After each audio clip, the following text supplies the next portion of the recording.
Hi friends. I really feel called to just like come on and give a bit of an update of what's happening because I have so many projects in my brain at the moment and I'm trying to find the courage to like have the confidence to get them out, and then I just keep hitting roadblocks, right? So it's been a very big journey since the last little I think video I've got on YouTube where I'm like, I'm embarking on this journey. It's been a long time and a lot of things have changed. So many things have changed. So I'm very proud of myself for embracing like this flow and just going with it because I'm in a totally different life than what I was. So I have recently embarked on what's even going on. So, I mean, first thing, I guess I've changed cities and relocated and moved to the city that I've been like dreaming of.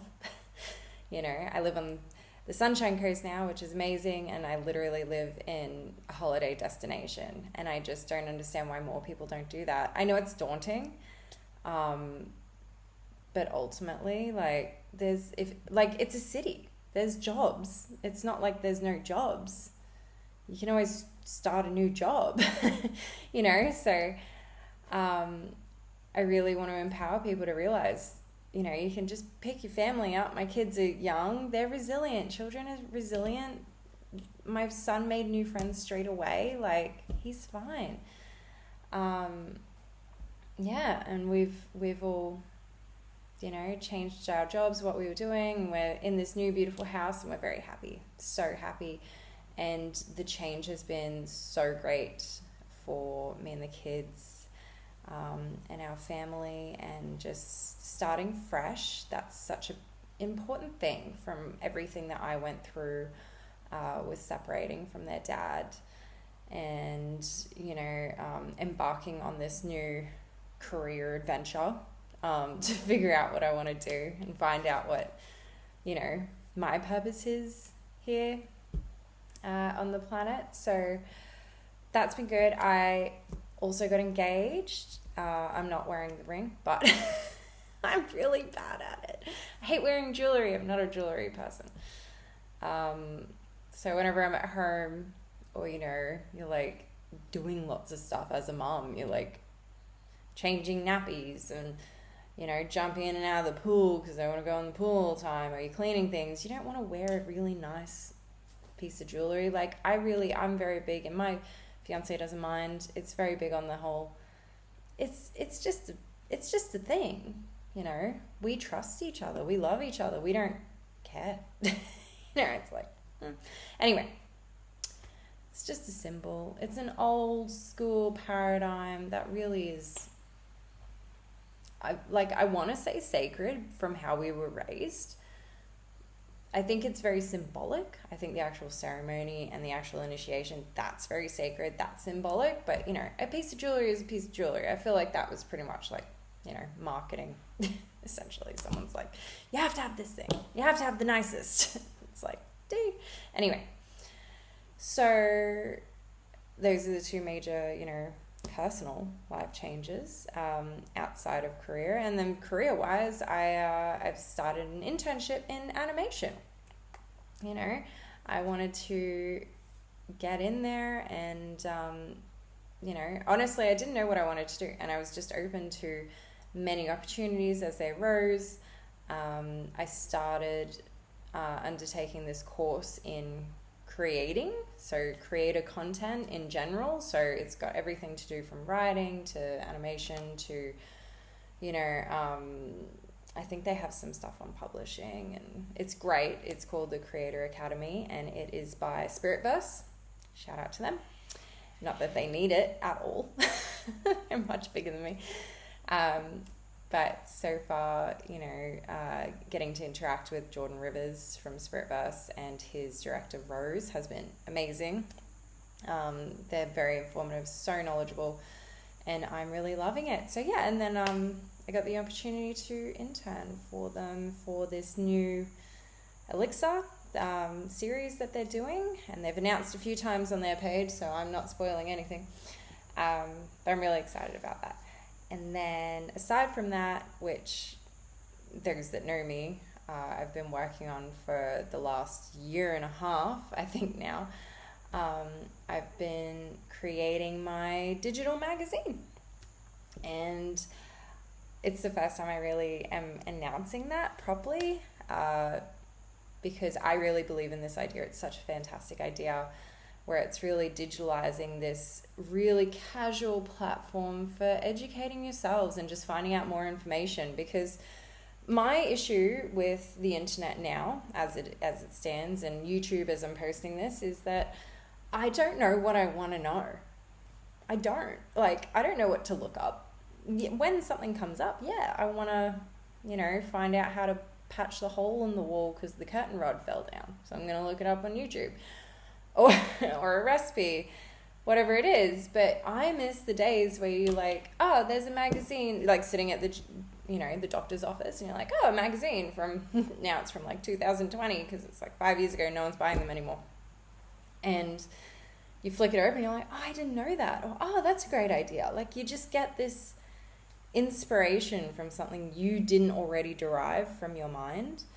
And it's so helpful for, just your own growth, your personal growth, how you're embarking in your life. You get these fresh ideas from outside yourself, as opposed to needing to look them up all the time. So I'm really excited. I'm creating that platform. And if anyone's seeing this and that resonates with them, comment.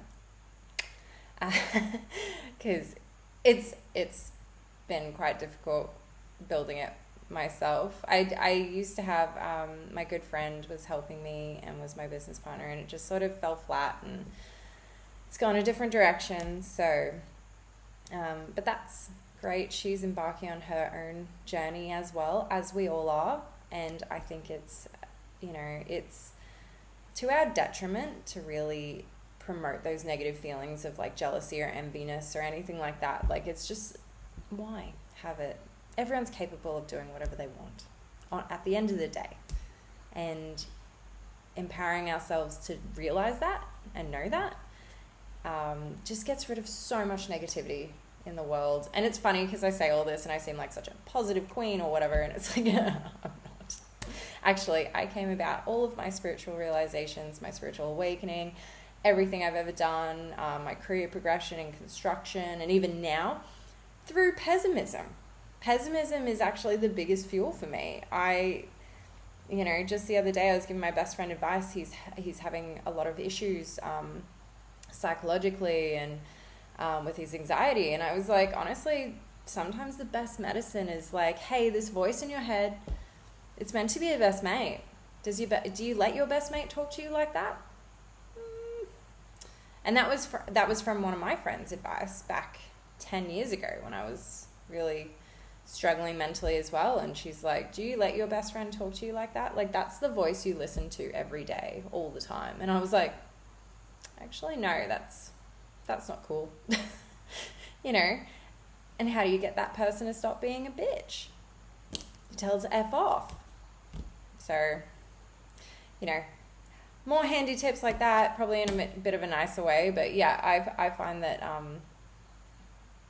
that whole positive living and like just be kind to yourself, and it doesn't work. It works for some people, and shout out to you if it worked for you, but honestly it's never worked for me. It doesn't work for a lot of my friends. I feel like sometimes people just need that kick up the arse, and I think the way the world's gone lately, everyone's really worried about each other, and we've made everyone so sensitive, and I think that's a big part of what we're missing, to be honest, is when you get out into adulthood and you're in the world, it's like people that are sensitive don't go very far, honestly. And I'm sensitive. I'm a very sensitive person, but my empathy, I gotta tuck my empathy away. I gotta find all these tools to like protect my own empathetic means and my own energy, and like that's that person's vibe, this is my vibe. Like, I've got so many energetic tools now that I've had to develop because I was so sensitive. And just pick up everything, and then it'd be circulating in my mind, overthinking all the time. So I've spent at least a decade. I've spent at least the last 10 years in hardcore, let's call it spiritual training. because I had just had enough. I had had enough of my depression, anxiety. I'd had enough of physical ailments from it, chronic pain. I've always clinically suffered from migraines since a little kid. You know, I was diagnosed with that, and my doctor wanted to give me daily medication. I was 9. I was like, I don't know about that. Like, I don't get them every day. So yeah, I took on this like challenge over the last 10 years of like this hardcore spiritual training where I was like, this is not it. Like, surely this is not it. This is not why we're on the planet, right? We're not here to just be at school and then study and then get a job that is okay and then have an hour, 2 hours maybe to ourselves each day, and then a weekend. And on the weekend, at least one of those days you're doing chores and admin and life admin and clean the house, and the other day you're too effing wrecked. I keep trying to swear. I swear a lot. I'm in Australia. It is a thing that we do. Can't tell me it's not. And I just looked around and I was like, all power to everyone else. Everyone has their own journey. If you're happy in a job, be happy in that job. That's awesome. I wasn't. And I looked around and I'd listened to everyone else my whole life. I'd listened to my parents about what I should do. I'd listened to friends for advice. I'd listened to teachers about what I should be doing. Oh, you're so smart. You should be doing this. And oh, this. And you should smile more. And I'm going to be like, leave me alone. I just want to live, man. I just want to have a good time. I just want to experience stuff. I'm curious. I want to go find out about the world. And how do I do that when everyone's telling me that I need to work all the time? And I do still. You do. That is reality. That's how we survive. That's a big part of the money exchange. You know, you gotta put in effort. Let's take away this word work. It's putting in the effort. It's being strong enough and having the courage to be like, knowing what you want. You know, it's know what you want, and then whether that is worth putting in the effort for. That's what it is. Not work. It's so negative nowadays. So yeah, you find the thing that you want, whether that's this millionaire mansion, awesome, or a cozy life with a nice family and you live in a nice suburban area. Like, I love that. I'm happy doing that. And then you strive for that. You put in the effort. What's going to get you there? But you got to make sure you are happy and you maintain that positivity and that happiness that's driving that. Because when you lose that, that's when you get into this hole and this slump, and it's like, oh, why am I doing this? And then you start blaming everything outside yourself, and it's just this negative spiral. And it's not fun for anyone. Anyway, aside from that, my little rant, so what did I say? I've got the digital magazine that I'm embarking on and rebranding, and it's going to be like this I'm really excited about it now, actually. It's like, I wasn't as excited because I kept trying to suit what everyone else would want. I was like, oh, I've got to try and fit it into like this niche, you know, and get it into this target audience, and this is all the colors that they statistically like, and this is what ChatGPT is telling me, and this is all my data and research outside of that. And I was like, it just wasn't me. And I launched it, and I've had a lot of blockages coming up the last 3 months. I've had my kids full-time home, and that's been nice, experiencing the stay-at-home mom thing. I can't do it. It is genuinely the hardest job. I'm gonna put it out there because I did it for 2 months, and it's boring. Sorry. It's both so overstimulating and so much energy, because you got to entertain these little people all day, and you got to have all these projects set. So it's like, okay, we'll do this and this, and then it's lunch, and then it's this and this and this. And it's the same thing every day, and you try to do different things. But at the same time, at the end of the day, I'm an adult. Coloring in all day is boring. When you can actually do it, it's boring. It does. It gets old. And I think a big problem is that we don't have the time to experience that as adults, to realize that we've actually moved on and we're bored of it. I think that's probably a big part, because, you know, a year ago when I was, you know, in the office, in a corporate office all the time, and I'm daydreaming about other things I want to do. We all do. Yeah, if someone said, would you like to stay home all day and color? And honestly, then I'd probably be like, that sounds boring. Because me as a person, I'm very hyperactive. I like doing things. But a lot of people love it. I'm sure they do. And, you know, my future mother-in-law was a stay-at-home mom. And I just said to her straight up, I was like, I don't know how you did it. Like, I'm struggling. I want to go back to work. I want to do some really constructive things. I want to contribute to the family. I want my kids to have input from other people, because I don't know everything. I don't. And, you know, it's not that I'm not intelligent or smart. It's that I can give them the me, the me version of a human.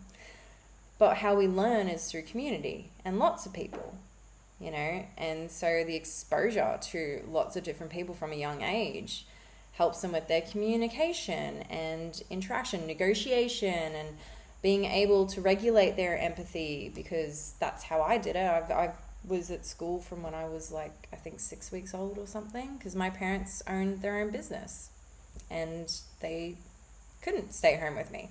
They had to keep that all running because that's how they made money. So that's the way of the world. That's how it is now. You know, my kids were at daycare from 12 weeks because I had to go to work, sorry. to go to work.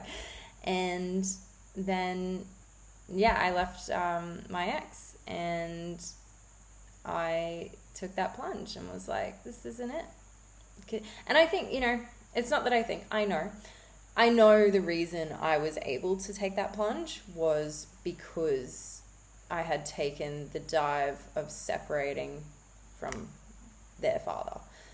You know, once you experience that really big decision that you're like, I have to do this for myself. I have to do it for my kids. And it's so uncomfortable and it is so nerve-wracking and you don't know what's going to happen. And I didn't know anyone that had done it before, so it was completely uncharted territory. I had to figure it all out myself and get advice from lawyers and, you know, the government, Centrelink, all those sort of things, because everyone gets involved. Everyone's involved all the time. And, yeah, after facing that, I was just like, well, everything else is pretty easy. It's straightforward. Like, if it's only me involved, it's nothing. Like, I need to make sure my kids are fed. I need to make sure they have a house or a place to live. I need to make sure they're being educated sufficiently, which, you know, that's why I was being a stay-at-home mum, because I needed to make sure they were being educated. And I didn't have the means to provide that elsewhere, so I had to do it. I had to juggle other things and work out a way for them to be supported in the other ways, which was the shelter and food. You know, and in those transitional phases and periods, I had to learn to be kind to myself. I wasn't at all. I've struggled a lot with my own judgment of like, just go get a job. Just, you can do this. Go back to your career. Go back to your construction career. Like, you know, or, like you deserve better than this and you can get better than this easily, you know. It's sort of like, but that feels bad. That was the little voice. There's always that little voice, the angel on your shoulders versus the devil on your shoulders. The devil on my shoulder was like, no, go back to construction, get a job, easy. You don't need to worry about this anymore. Kids are fine. You'll just go back there. And then the little angel in my head is going, no, you can do this. It's okay. That was bad. You don't like that. It's just going to be a cycle again. And don't get me wrong, I have dabbled. I went back and got a job in construction to fund this. I had to do it. You know, I've very much been embodying J.K. Rowling and Martha Stewart, and like more so J.K. Rowling in this instance, where, you know, she went and got a waitressing job. while she was writing Harry Potter, because she needed the time to dedicate to Harry Potter, and she just had this magical story in her head that's now made her a billionaire. She had it in her head, and no one believed in her. They didn't. She went and became a waitress and was like, I'm going to spend all my time writing this. I'm a waitress so I can support my kids. She got divorced. And then I read she went through 9 publishers that turned down Harry Potter. Can you imagine being one of those 9 publishers that turned down Harry Potter? Can you imagine? You'd just be, like, you'd be absolutely kicking yourself now. Like, shit. So I just find it hilarious. I can't even believe it because, you know, touch the hearts of billions of people. It's safe to say billions. So I've been very much embodying that. It's like all power to them. And then Martha Stewart, you know, she's renowned. She got divorced. She's had this whole company and she just created this massive business within businesses and investments and became so popular. But reading a little bit more about her, she already had her business before she got divorced. So still doesn't matter. But I've fueled this courage from inspiring women and inspiring stories elsewhere. And that's how we do it. So hopefully in the future, when I get this stuff done with all my endeavors, my animation that I'm starting and my digital magazine and my other projects, I have so many other projects that I want to do. I've got a series of children's books that I've been working on for 2 years now. So many of them. There's 40 books already. And I love it. It's fun. It's weird though. It doesn't feel like work because I've been in a very, very cutthroat industry. Not even a casual job. It's cutthroat industry. I had to be better than everyone else. I had to be smarter. I had to be better than not better or smarter. More intelligent, more strategic than everyone I ever had meetings with, whether that was, you know, a builder on a lower scale. I know that probably doesn't make sense to anyone out of the industry. It's not that anyone's less than or greater than. It's just like this hierarchy in the industry. So you need to know where you are, know what information you need from either end of everyone on this scale, where you sort of stand, so what you can say. Like, it's so strategic. It's like chess. And I figured that game out. I figured out how to play that chess game, and I didn't like it. It's not nice. It's not that it's boring. It's just, it's negative. It's time consuming. You know, the higher up you go, the more time they expect you to invest in it to not get paid that well. That's the reality of it. You can get paid pretty well. I was getting paid really well. I remember leaving. On my last day, I was training one of the other juniors. I say other juniors. I was a senior. I was training one of the juniors to take over my projects. And I remember it really hit me. And she turned to me when we were driving to one of my sites and I was running through it, and she asked me a question about one of the other seniors had told her. And I said, he's not wrong, but this is why it's kind of incorrect. And I explained the process. We were talking about the civil plumbing. So all the plumbing, all these stormwater pipe work that go in the ground.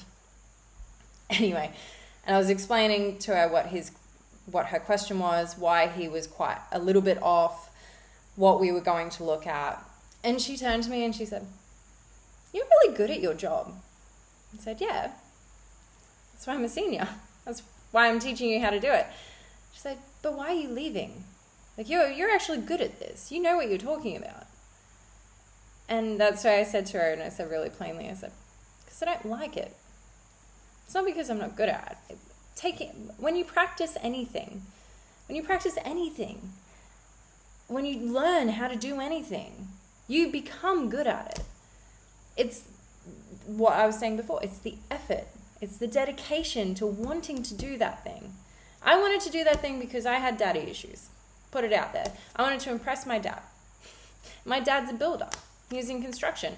And I made it a goal, I forget when, I made it a goal by the time I was 30, I wanted to be on 6 figures and I wanted to be better than my dad.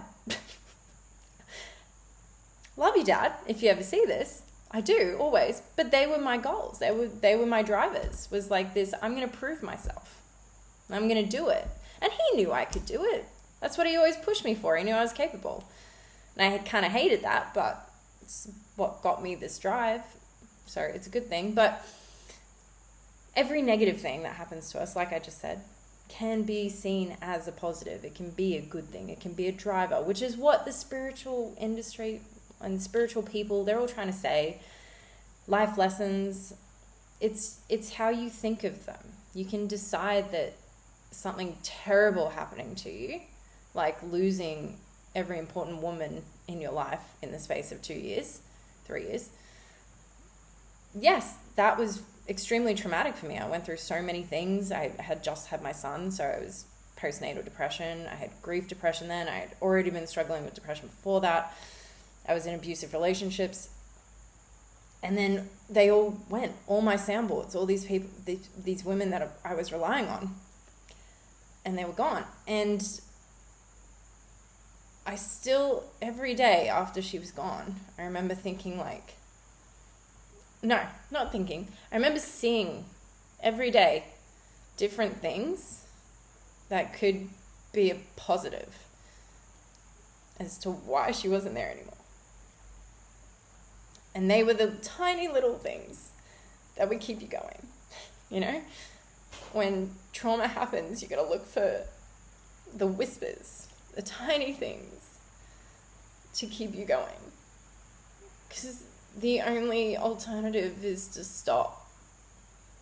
And even deciding to go and just, you know, if you're a checkout chick, deciding to go and be a checkout chick, you know, your dog passed away that morning and you have a shift in that afternoon,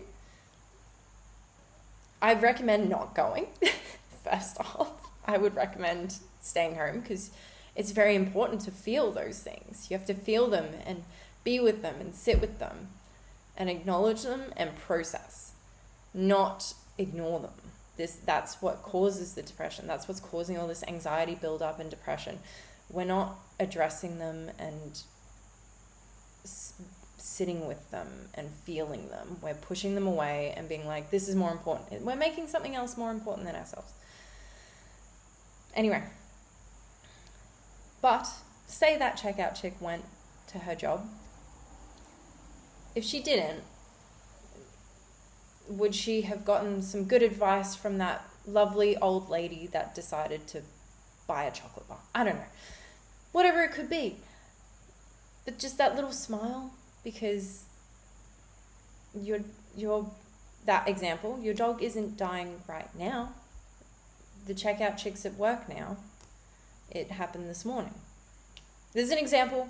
I'm going to keep reminding everyone this didn't happen. And I'm sure this has happened to someone. I'm sure. That's why I chose this, well, why this example popped in my head. I'm sure this has happened. But she courageously decided to go to work because where she was putting her effort and attention was in something that was more important and more relevant for her life in that moment, which would be bills or some obligation, something she's decided. But that is the prioritization that this metaphorical person has chosen. So the metaphorical person can also choose to prioritize themselves, prioritize their emotions, and not go. At the end of the day, the worst thing that can happen, and this has been a motto for years, my mum, my grandma, it's been passed down throughout our family. The motto is, the worst thing that can happen is they say no. And I know that's not always the worst thing that can happen, but most of the time, mostly in most conversations, generally, the worst thing that can happen is a no or a rejection in some means. And at the end of the day, it kind of is like a little blow to your ego. It's like, and it feels bad. But you can either get back up, try again. Find my motto that I give to my son is find another way. There is always another way. And that other way will present itself. Maybe that wasn't the way you were meant to do it. It doesn't mean that dream's dead. It doesn't mean that idea or whatever you were asking or whatever you want to do is dead. Just shift. That didn't work. We either give it more time. We take the feedback, criticism, whatever it was. Take that on. Time. They say time heals all. It doesn't. If you don't sit with it, it's not going to. It just pushes it away into your subconscious, and then that's what psychologists are for. I don't agree. That's not how it's worked in my life. Definitely doesn't hurt as much, but you saw me get choked up before. It still hurts. But if you find another way, or another way presents itself, maybe that way will be easier. Maybe that way will have a better outcome. Maybe in a positive way. Let's get this maybe in positivity. What is this? Peace. A positive maybe. That is what they're trying to get you to do with this positive thinking and stuff. It's just not always thinking a bad what if. If you're always spending all your time with the negative what ifs, there's going to be a positive what if somewhere, because they are just as likely to happen. They are. There's nothing saying that they're not just as likely to happen. Happy. Anyway, so the update with me is obviously I'm happy. I'm positive thinking. I'm being a goofball. I'm trying an internship because I wanted a career change. No, it's not paying my bills. I'm not going to lie. I'm going to put it out there. So again, find another way. I will find another way to make sure the bills in my family are secure. And they are. Absolutely. So I'm very blessed. And I'll put it out there.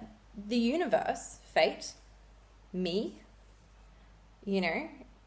God, whatever you want to call it, source.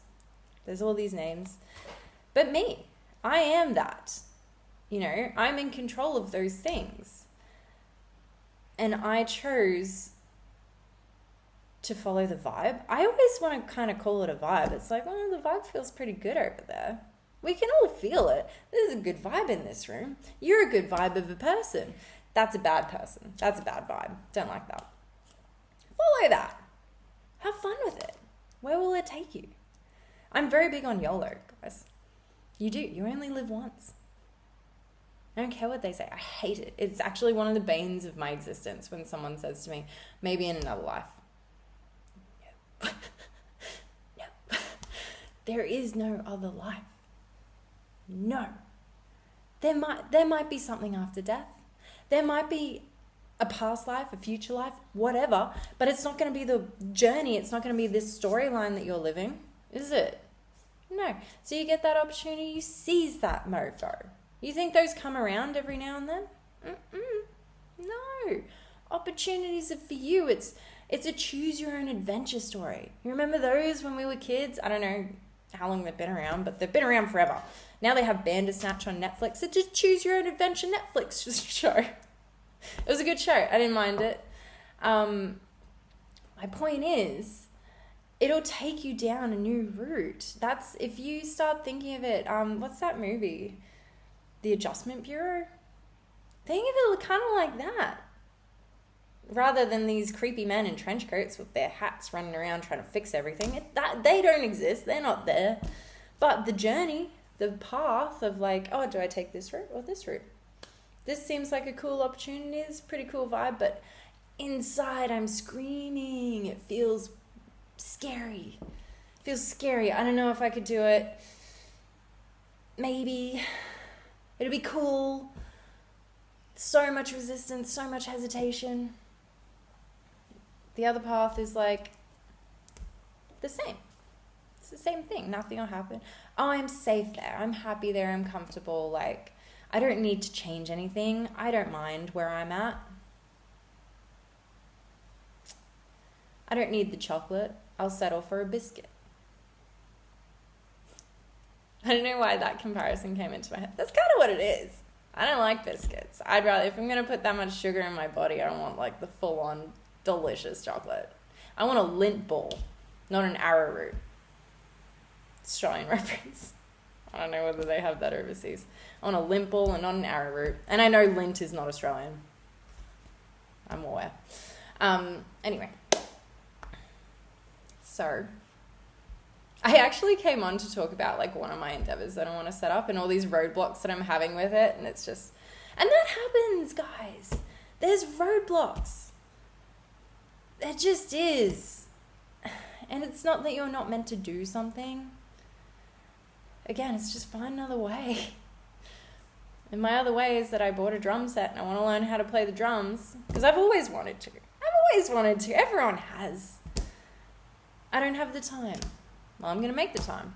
I don't have the money to buy a cool set. Well, I bought a cheap shit set off Marketplace. What are more excuses that I've had? Oh, I can't film it. I can't start filming it because I got to plan. I want to do it 5 minutes every day. That's the goal I've set. 5 minutes every day I'm going to do this drumming lessons. Well, I got to find that, which doesn't, actually I did find it, this cool kid. I'm going to learn off like a 10-year-old or something. But as well, oh, it's a 10-year-old, like he's not going to know. He does know, he can play it better than me. Who cares? And then once I've learned his stuff, I'll move on to someone else's. But I only have 5 minutes to spare. I've got jobs. I've got multiple jobs. I've got kids. I've got my partner now. I've got animals. I've got pets. Cook and clean and all those things. So I want to show people that you can do these things. Consistency is important. You can do anything you want. You just have to have dedication. You've got to want to do it. That's the key. Everyone asks me how I overcame my depression. How do I get past it? You look so great now. You don't know.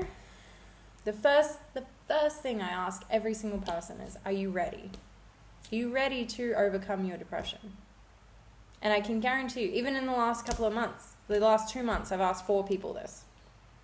And every single person said, no. Even my partner, no, he's not ready. They're not ready. And that is perfectly okay. And you know why they're actually getting better?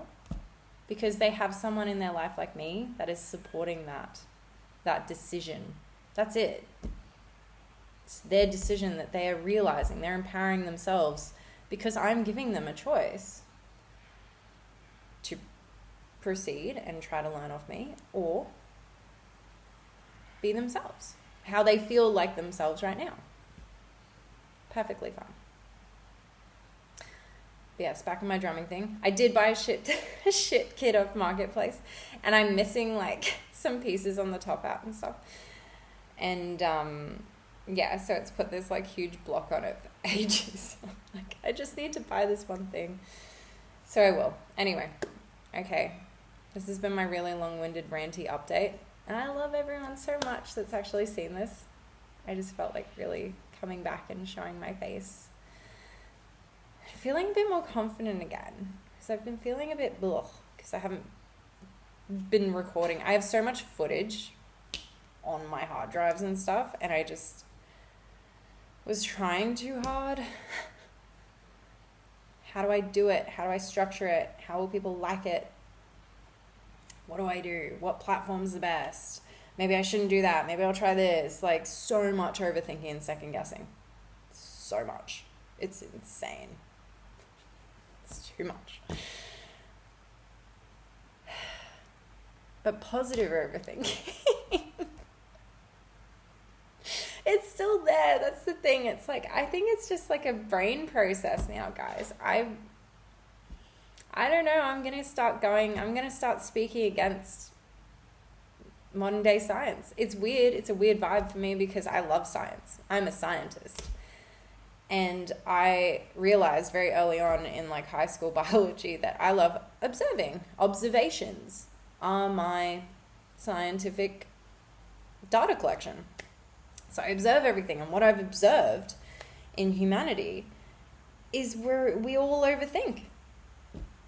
And we call it overthinking like it's a bad thing. I don't think so. I think our mind has just evolved, and we think really fast, and we think about a lot of things, and we've got a lot of things that are going on, and we're developing this muscle. Like, we're developing this tool more than our bodies, because we don't need to hunt and gather much anymore. So now our brain and our thinking tools are like, whoa, we got to use you a lot more because of our jobs, and everything's quite automated for us. We don't have TVs just giving us shows anymore. They used to just give us things. And yeah, a lot of it was garbage, but like now you got to think what show you want to watch. You got to think what movie you want to watch. You got to think what you want to go do. You got to think about what your kids are doing.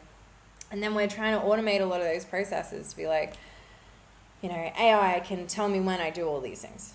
AI can tell me, when I need to feed everyone, when I need to clean this, when I need to do work, when I have that meeting, all these things. And it's like, then you got to think about setting that all up, which is great. I personally am going to start using it, because then I think about more other things, like all my different projects and my work. So it frees up a little bit of space. But yes, that's the big thing, is our minds, our tool in our head over the last 2 generations is very new. It's aligned with technology, is now something we have to use more than we ever have had to before, because we've all been happy with everyone telling us what to do and how to do it and all that sort of stuff. And now we're not. Now we're like, oh, what do I think we're all a little bit bored. We kind of need more. I think that's a big part of it. And then we're all looking at things going, movies aren't made, movies is an obvious one.